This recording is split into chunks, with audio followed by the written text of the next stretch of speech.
Hello dear students, आज हम करने जा रहे हैं इकोनॉमिक ग्रोथ एंड डेवलपमेंट।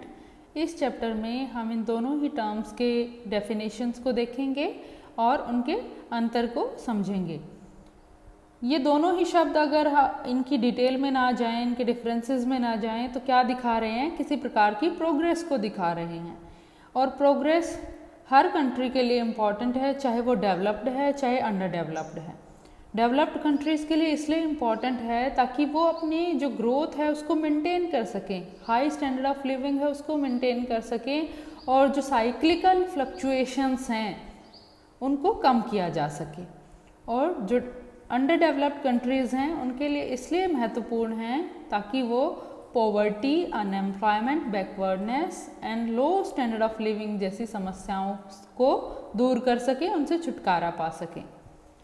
तो अगर हम देखें, जो हमारे एडम स्मिथ से लेकर केन्स तक के इकोनॉमिस्ट हैं, उनका कंसर्न ज़्यादातर यूरोपियन कंट्रीज़ की स्टैटिक नेचर की समस्याओं से संबंधित था। उनका कंसर्न 1930 की आर्थिक मंदी और एक प्रकार से अगर कहें द्वितीय विश्व युद्ध के बाद, जब विश्व में बहुत सारी इकोनॉमीज़ की हालत बहुत ख़राब थी, तो ये महसूस किया गया कि पॉवर्टी चाहे कहीं पे भी है वो प्रॉस्पेरिटी के लिए एक बाधा है। सभी कंट्रीज़, जो डेवलप्ड कंट्रीज़ हैं, उन्होंने महसूस किया कि जो अंडर डेवलप्ड कंट्रीज़ की पॉवर्टी है उसको रिड्यूस किया जाना चाहिए। तो ये बात यहाँ से स्टार्ट हुई, लेकिन फिर उन सभी कंट्रीज़ में जो डेवलप्ड कंट्रीज़ थे उनमें एक होड़ लग गई कि वो कैसे ज़्यादा से ज़्यादा अंडर डेवलप्ड कंट्रीज़ की हेल्प करें और उन पर एक तरीके से अपना होल्ड बना लें। कोल्ड वार सा छिड़ गया। इस प्रकार से दोनों ही कंट्रीज़ को फ़ायदा हो रहा था, चाहे वो एड गिविंग कंट्रीज़ थे या एड रिसीविंग कंट्रीज़ थे। एड गिविंग कंट्रीज़ को इसका बेनिफिट उनके बिजनेस और फॉरेन ट्रेड को इंक्रीज़ करने के लिए उनको बेनिफिट मिल रहा था, और जो एड रिसीविंग कंट्रीज़ थे उनको ऑब्वियसली उनका विकास हो रहा था, तो उन दोनों ही कंट्रीज़ को फ़ायदा था। अगर हम लेमैन की नज़र से देखते हैं तो हमें दोनों ही टर्म्स से दिखता है कि ये किसी प्रकार की प्रोग्रेस को दिखा रहे हैं over a period of time, लेकिन इन दोनों के बीच में बड़ा डिफरेंस है और वो हमें समझना होगा। पहले हम देखते हैं economic growth. Economic growth refers to long term increase in income और आउटपुट। इनकम और आउटपुट में लॉन्ग टर्म में जो इंक्रीज हो रहा है, that is economic growth. Value of output और इनकम, जो हमारी आउटपुट है उसकी वैल्यू कहें या इनकम कहें, वो कब इंक्रीज हो सकती है? अगर production of goods and services increases but their prices remains constant. अगर वस्तुओं और सेवाओं का ज़्यादा प्रोडक्शन होता है जबकि उनके प्राइसेस में कोई चेंज नहीं हो रहा, और दूसरी सिचुएशन है prices of goods and services increase but their production remains constant. अगर उत्पादन में कोई वृद्धि नहीं हुई है, सिर्फ प्राइस में चेंज है, तो वैल्यू ऑफ आउटपुट तो इंक्रीज हो जाएगा क्योंकि प्राइस में इंक्रीज हुआ है। लेकिन दोनों में हमें जो पहले वाली जो डेफिनेशन है वो हमारे लिए करेक्ट है। प्रोडक्शन ग्रोथ कब रियल ग्रोथ होगी? जब क्या होगा? Increase in the production of goods and services while their prices remains constant. जब वस्तुओं और सेवाओं का निर्माण ज़्यादा होगा तब हम कहेंगे कि रियल ग्रोथ हो रही है। Real growth means per capita increased availability of goods and services in the country. इस बात का मतलब है कि पर कैपिटा अवेलेबिलिटी बढ़नी चाहिए। वो कब बढ़ेगी? जब हमारी इकोनॉमी में वस्तुओं और सेवाओं का उत्पादन इंक्रीज होगा। अब हम डेफिनेशंस पे आते हैं। पहली डेफिनेशन है प्रोफेसर मायर की। We shall define economic growth as the process whereby per capita real income of a country increases over long period of time. इससे दो बातें निकल के आ रही हैं। एक तो पर कैपिटा रियल इनकम इंक्रीज होनी चाहिए। रियल इनकम का मतलब है कि वास्तविक तौर पे जो आउटपुट है वो इंक्रीज होनी चाहिए, चाहे वो गुड्स की है या सर्विसेज की। और क्या है? Over a long period of time. उसका जो इंक्रीज है वो शॉर्ट रन में नहीं होना चाहिए कि एक साल बढ़ गया कभी नहीं बढ़ा। उसका मतलब है कि ये जो इंक्रीज है वो लॉन्ग टाइम पीरियड के लिए होना चाहिए। फिर सेकंड है professor Salvatore, economic growth has been defined as the process whereby a country's real per capita gross national product, या इसको क्या कहें, real per capita income increases over a sustained period of time through continuing increase in per capita productivity. वो क्या कह रहे हैं कि पर कैपिटा जो जीएनपी है वो इंक्रीज होनी चाहिए और एक लंबे टाइम पीरियड के लिए वो इंक्रीज होनी चाहिए। पर कैपिटा प्रोडक्टिविटी भी इंक्रीज होनी चाहिए, लेबर एंड कैपिटल जो भी हमारे उत्पादन के साधन हैं उनकी प्रोडक्टिविटी भी इंक्रीज होनी चाहिए, तभी रियल टर्म्स में ग्रोथ होगी और हमारा उत्पादन भी बढ़ेगा, अवेलेबिलिटी भी बढ़ेगी, पोटेंशियल भी बढ़ेगी। तो ये इकोनॉमिक ग्रोथ है। इन जो डेफिनेशंस हैं उनमें हमने देखा कि दो विशेषताएं हैं। पहली विशेषता है कि हम जो लॉन्ग टर्म में जो चेंजेस हैं उनको कंसीडर कर रहे हैं, ना कि शॉर्ट टर्म में जो चेंजेस हैं। एक साल हमारी इंक्रीज जो प्रोडक्शन में इंक्रीज हो गया उसको हम कंसीडर नहीं करेंगे, वो जो इंक्रीज है 15, 20, 25, 30 सालों तक चलना चाहिए, तब हम कहेंगे कि इकोनॉमिक ग्रोथ हो रही है। ये जो डेफिनेशन है ग्रोथ की, इसका कोई कंसर्न नहीं है इनकम के डिस्ट्रीब्यूशन से संबंधित, लोगों की क्वालिटी ऑफ लाइफ क्या है, इकोनॉमिक वेलफेयर हो रहा है नहीं हो रहा, इन डेफिनेशन में ऐसा कहीं पे भी नहीं है। इसमें है सिर्फ कि जीएनपी बढ़े या टोटल हम इकोनॉमी के सेंस में समझें या पर कैपिटा उसमें इंक्रीज होना चाहिए, तो हम कहेंगे कि इकोनॉमिक ग्रोथ हो रहा है। फिर नेक्स्ट है इकोनॉमिक डेवलपमेंट। इकोनॉमिक डेवलपमेंट में हम समृद्धि के साथ साथ हम देखते हैं कि जो रिडक्शन इन इनइक्वालिटी, जो असमानता है उसमें रिडक्शन होना चाहिए, पॉवर्टी, इलिटरेसी, डिजीज, इन सब में भी रिडक्शन होना चाहिए। वो हमारा कहलाएगा इकोनॉमिक डेवलपमेंट। कि क्वांटिटी के साथ साथ, क्वांटिटी हम अगर बढ़ाने की बात कर रहे हैं गुड्स एंड सर्विसेज की, उसके साथ साथ क्वालिटी भी, लोगों की लाइफ की क्वालिटी भी इंक्रीज होनी चाहिए। इसके लिए दो अप्रोचेज हैं, एक ट्रेडिशनल और क्लासिकल व्यू है और एक मॉडर्न व्यू है। ट्रेडिशनल जो व्यू है उसमें हम देखेंगे, फर्स्ट है definition regarding increase in national income और दूसरा है डेफिनेशन रिगार्डिंग इंक्रीज और real per capita income, increase in real income और रियल पर कैपिटा इनकम। ये वाली दो प्रकार से हम देखेंगे। और फिर एक मॉडर्न व्यू है। मॉडर्न व्यू जो है उसी को हम देखते हैं इकोनॉमिक डेवलपमेंट के मीनिंग, क्योंकि इसमें कुछ कमियां रह जाती हैं वो हम देखते हैं। फर्स्ट है definitions regarding increase in national income. National income में इंक्रीज को ही इकोनॉमिक डेवलपमेंट कहा गया है। ध्यान दें कि ये इकोनॉमिक डेवलपमेंट की ट्रेडिशनल व्यू के अकॉर्डिंग डेफिनेशन है, जिसमें हम सिर्फ जो नेशनल जो इनकम है उसके बेसिस पे कह रहे हैं कि इकोनॉमिक डेवलपमेंट हो रहा है।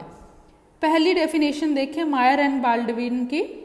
Economic development is a process whereby an economy is real national income increases over a long period of time. Simple जो हमने आर्थिक समृद्धि की परिभाषा देखी थी, ये वैसे ही है कि एक लंबे टाइम पीरियड के लिए नेशनल इनकम में इंक्रीज होना चाहिए। अब पॉल अल्बर्ट भी इसमें कुछ जोड़ रहे हैं। Economic development is a process by which real national income of a country increases over a long period of time. अब ये बात पे फोकस डाल रहे हैं कि रियल नेशनल इनकम, जो हमने दो तरीके से देखा था कि या तो आउटपुट में इंक्रीज हो, प्राइसेस कांस्टेंट रहें, या आउटपुट कांस्टेंट रहे, प्राइसेस इंक्रीज हो। इसमें हमारा रियल नेशनल इनकम कब ग्रो करेगा? जब वास्तविक तौर पे प्रोडक्शन इंक्रीज होगा, तब हम कहेंगे कि नेशनल इनकम इंक्रीज हो रही है। ये हमारा ट्रेडिशनल व्यू है। इसके अकॉर्डिंग हम प्रोडक्शन कैपेसिटी या इकोनॉमीज ऑफ स्केल को तो देख सकते हैं, लेकिन लोगों की क्वालिटी ऑफ लाइफ क्या है, जो हम आर्थिक विकास सच में जो हमारी परिभाषा है, जो डिटेल में हम जानेंगे, उसके बारे में हम पता नहीं लगा पाते। हमें सिर्फ ये पता चलता है कि इकोनॉमी का साइज़ कितना बड़ा हो गया है, इकोनॉमीज ऑफ स्केल कितनी मिल सकती हैं, प्रोडक्शन कैपेसिटी कितनी इंक्रीज हुई है। तो इसके लिए अगर हम बात करें तो हमारे लिए डेफिनेशन ठीक है, पर अगर हमने लोगों के जीवन स्तर को जानना है, स्टैंडर्ड ऑफ लिविंग को जानना है, तो ये डेफिनेशन सफिशेंट नहीं है। फिर हम देखते हैं definition regarding real per capita income. दूसरी जो डेफिनेशंस हैं वो रियल पर कैपिटा, वो पहली वाली थी नेशनल इनकम के तौर पे हम देख रहे थे, अब हम देख रहे हैं real per capita income. Real per capita income में हम पहले डेफिनेशन देखते हैं पेंगुइन डिक्शनरी ऑफ इकोनॉमिक्स की। Economic development is the process of growth in the total and पर capita real income of an economy accompanied by fundamental changes in the structure of economy। ये क्या कह रहे हैं कि real per capita income increase होनी चाहिए long time period में, और उसके साथ साथ हमारे जो इकोनॉमी के स्ट्रक्चर है, इकोनॉमी का जो ढांचा है, उसमें आधारभूत चेंजेस होने चाहिए, उसमें काफ़ी चेंजेस होना चाहिए, मॉडर्नाइजेशन होना चाहिए, पॉलिसीज़ में चेंज आना चाहिए, स्ट्रक्चर में चेंज आना चाहिए, इम्पॉर्टेंस चेंज होनी चाहिए कि अगर हम प्राइमरी सेक्टर को इम्पॉर्टेंस दे रहे हैं लेकिन डेवलपमेंट के बाद हम बाकी सेक्टर्स को, सेकेंडरी और टर्शरी सेक्टर को ज़्यादा इम्पॉर्टेंट दें, इसका ये मतलब बिल्कुल नहीं है कि प्राइमरी सेक्टर को इग्नोर कर दें, वो भी इम्पॉर्टेंट है, लेकिन जो विकास की गति है उसको ज़्यादा तेज सेकेंडरी और टर्शरी सेक्टर के माध्यम से किया जा सकता है। प्राइमरी सेक्टर अपने आप में इम्पॉर्टेंट है, बट उसका ये मतलब नहीं है कि अगर हम सेकेंडरी और टर्शरी सेक्टर की ग्रोथ की बात कर रहे हैं तो प्राइमरी को इग्नोर कर रहे हैं। नेक्स्ट, वो कहीं ना कहीं ये जो चेंज है वो मॉडर्नाइजेशन की तरफ हमें ले जाता है। सेकेंड जो डेफिनेशन है Peterson, economic development involves an increase over time in the per capita actual output of goods and services as well as increase in the economy's capacity to produce goods and services।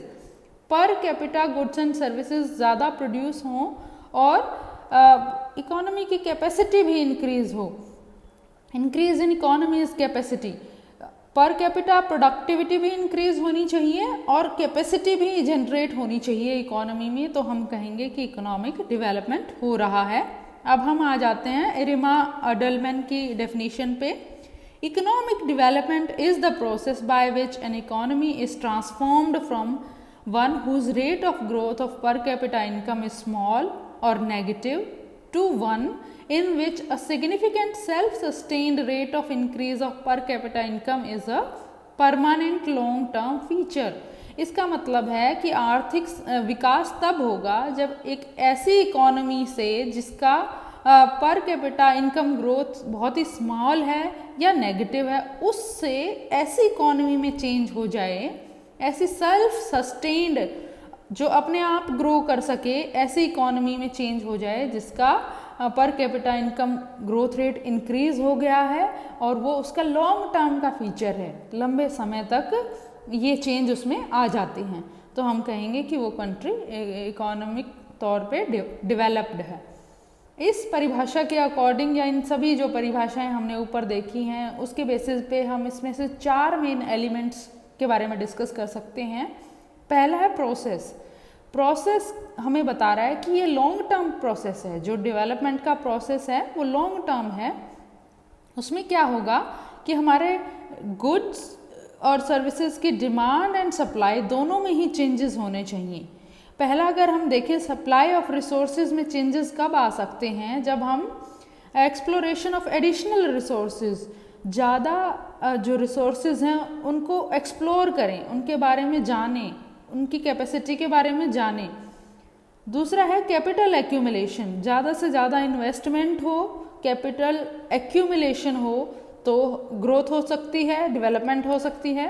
Increase in population, ये सभी किसके बारे में बता रहे हैं, supply of resources कैसे increase हो सकती है, सप्लाई को हम कैसे बढ़ा सकते हैं, जब हमारे पास एडिशनल रिसोर्सेज हों, जब हम ज़्यादा इन्वेस्टमेंट करें, साथ ही साथ लेबर की भी वृद्धि हो, इंक्रीज इन पॉपुलेशन, टेक्नोलॉजी में भी चेंज हो, new and improved techniques of production वो भी हो, improved in the efficiency of labour. इसके साथ साथ सप्लाई में कब इंक्रीज होगा, जब पर कैपिटा प्रोडक्टिविटी इंक्रीज होगी, एफिशिएंसी बढ़ेगी लेबर की, तब। नेक्स्ट है डिमांड भी चेंज होनी चाहिए। वो कब चेंज होगी, जब इंस्टीट्यूशनल और ऑर्गेनाइजेशनल मॉडिफिकेशन होंगी, जो संस्थागत चेंजेस होंगे उससे लोगों के डिमांड पैटर्न चेंज होंगे। डिमांड पैटर्न चेंज होंगे, उससे हमारा जो है size and age structure population का वो चेंज होगा। डिस्ट्रीब्यूशन इनकम का कैसा है उस पर डिपेंड करेगा कि डिमांड क्या है। देखो डिमांड पे किसका प्रभाव पड़ता है कि जो पॉपुलेशन है वो किस एज ग्रुप की है, क्या उनके एज ग्रुप के अकॉर्डिंग उनके इंटरेस्ट चेंज हो जाते हैं, उनकी डिमांड पैटर्न चेंज हो जाता है। डिस्ट्रीब्यूशन कैसे हो रखा है, लोगों के हाथ में इनकम कितनी है और किन लोगों के हाथ में इनकम है, वो डिमांड कितनी कर रहे हैं, और कंज्यूमर्स का टेस्ट और किस तरीके के इंस्टीट्यूशनल और ऑर्गेनाइजेशनल सेटअप हैं कंट्री में, इससे डिमांड प्रभावित होती है। डेवलपमेंट एक डायनेमिक कॉन्सेप्ट भी है, जैसे हमने पहले बात करी कि पहले स्टैटिक जो प्रॉब्लम्स हैं, इकोनॉमिक प्रॉब्लम्स, उनके बारे में कंसर्न होता था, ये एक डायनेमिक कॉन्सेप्ट भी है। नेक्स्ट है इसका element real per capita income. हम बार बार बात कर रहे हैं कि रियल जो ग्रोथ होनी चाहिए वो होनी चाहिए, और साथ साथ रियल पर कैपिटा इनकम ये कब होगा, जब हमारा जो आउटपुट इंक्रीज होने का रेट है वो पॉपुलेशन के इंक्रीज होने के रेट से ज़्यादा हो। अगर पॉपुलेशन में जो वृद्धि हो रही है और नेशनल इनकम में जो वृद्धि हो रही है वो बराबर हैं, तो पर कैपिटा इनकम में इंक्रीज नहीं होगा। वो तभी पॉसिबल है जब हमारा न्यूमरेटर जो कि नेशनल इनकम है उसमें ज़्यादा इंक्रीज हो, तो हम कहेंगे कि पर कैपिटा इनकम में इंक्रीज हो रहा है। और वो कब पॉसिबल है, जब हम कांस्टेंट प्राइसेस पे उसको देखेंगे। कांस्टेंट प्राइसेस का मतलब है कि prices remain constant but goods and services का प्रोडक्शन इंक्रीज हो रहा है, और उसके विकास की दर पॉपुलेशन के विकास की दर से ज़्यादा होनी चाहिए, तभी प्रति व्यक्ति आय में बढ़ोतरी होगी। फिर थर्ड वन लॉन्ग पीरियड, ये हम बार बार बात कर रहे हैं कि लंबे टाइम पीरियड के लिए इकोनॉमी ऐसी सिचुएशन में पहुंच जानी चाहिए जहां वो सेल्फ सस्टेन्ड बन जाती है, अपने आप उसकी ग्रोथ हो, उसमें हर्डल्स ना आए, तो ऐसी जो ग्रोथ हो रही है उसको हम इकोनॉमिक डेवलपमेंट कहेंगे। अभी ध्यान रहे हम इकोनॉमिक डेवलपमेंट की ट्रेडिशनल ही डेफिनेशन कर रहे हैं जो per capita real per capita income की ग्रोथ से संबंधित है। और फोर्थ जो एलिमेंट है no increase in poverty and inequality, इसके साथ साथ क्या होना चाहिए कि पॉवर्टी और इनइक्वालिटी में भी इंक्रीज नहीं होना चाहिए। अब टोटल तो इकोनॉमी का साइज बढ़ गया, उसके साथ साथ पर कैपिटा इनकम भी बढ़ गई, लेकिन डिस्ट्रीब्यूशन ऑफ इनकम कैसा हुआ है कि जो ज़्यादा अमीर हैं वो ही ज़्यादा अमीर हो गए और जो गरीब हैं वो और भी गरीब हो गए, ऐसा नहीं होना चाहिए। उसमें डिक्रीज होना चाहिए पॉवर्टी और इनइक्वालिटी में, असमानता और गरीबी में कमी आनी चाहिए पहले से, तब हम कहेंगे कि इकोनॉमिक डेवलपमेंट हो रहा है। अब ये जो डेफिनेशंस हैं ये भी अपने आप में सफिशिएंट नहीं है कि ये इकोनॉमिक डेवलपमेंट टर्म को परिभाषित कर सके। पहला जो इसमें ड्रॉबैक है वो ये है कि यहाँ पे जो हम पर कैपिटा इनकम की बात कर रहे हैं कि वो इंक्रीज होनी चाहिए। अब एक एग्जाम्पल इन्होंने लिया है कि एक कंट्री में 4-fold ग्रोथ हो रही है इनकम में भी, नेशनल इनकम में भी और पॉपुलेशन के ग्रोथ में भी, मतलब सेम चेंज हो रहा है, लेकिन वो 4-fold है, 4 गुना है। और एक दूसरा कंट्री है जिसमें 2-fold चेंजेस आए हैं इन दोनों ही चीज़ों में, नेशनल इनकम में भी और पॉपुलेशन में भी 2 गुना ग्रोथ हुई है। तो अगर हम पर कैपिटा इनकम निकालें तो हम उसी पर कैपिटा इनकम के साथ होंगे दोनों ही कंट्रीज़ में, क्योंकि पॉपुलेशन का ग्रोथ रेट भी सेम है और नेशनल इनकम के ग्रो होने का भी रेट सेम है। लेकिन यहाँ पे हम दोनों कंट्रीज़ का ये कंक्लूज़न निकालें कि दोनों ही कंट्रीज़ में इकोनॉमिक डेवलपमेंट नहीं हुआ है, वो सही नहीं है, क्योंकि एक कंट्री में 2 गुना बढ़ोतरी हुई है और दूसरे कंट्री में 4 गुना बढ़ोतरी हुई है। तो पहले तो हम बढ़ोतरी को ही एक्सेप्ट नहीं कर पाते इसमें, और दूसरा जो 2 कंट्रीज़ में जो डिफरेंस है कि एक में 2 गुना बढ़ी है एक में 4 गुना बढ़ी है, उसको भी क्लियरली नहीं बता पाते हैं। यहाँ पे डिस्ट्रीब्यूशन ऑफ इनकम पे बहुत ज़्यादा फोकस नहीं है। डिस्ट्रीब्यूशन ऑफ इनकम इन्होंने बात की है कि इनकम इस प्रकार से डिस्ट्रीब्यूट हो कि लोगों का जो है पॉवर्टी और इनइक्वालिटी कम हो, लेकिन बहुत सारी चीज़ें हैं जो वेलफेयर से संबंधित हैं, जो लोगों के स्टैंडर्ड ऑफ लिविंग से संबंधित हैं, तो उसको थोड़ा डिटेल में करने की ज़रूरत है, वो इस डेफिनेशन के साथ नहीं हो पाता है। इन सारी ही कमियों को दूर किया गया है जो मॉडर्न व्यू है हमारा उसमें। नेक्स्ट वीडियो में हम मॉडर्न व्यू के अकॉर्डिंग इकोनॉमिक डेवलपमेंट को परिभाषित करेंगे। Thank you.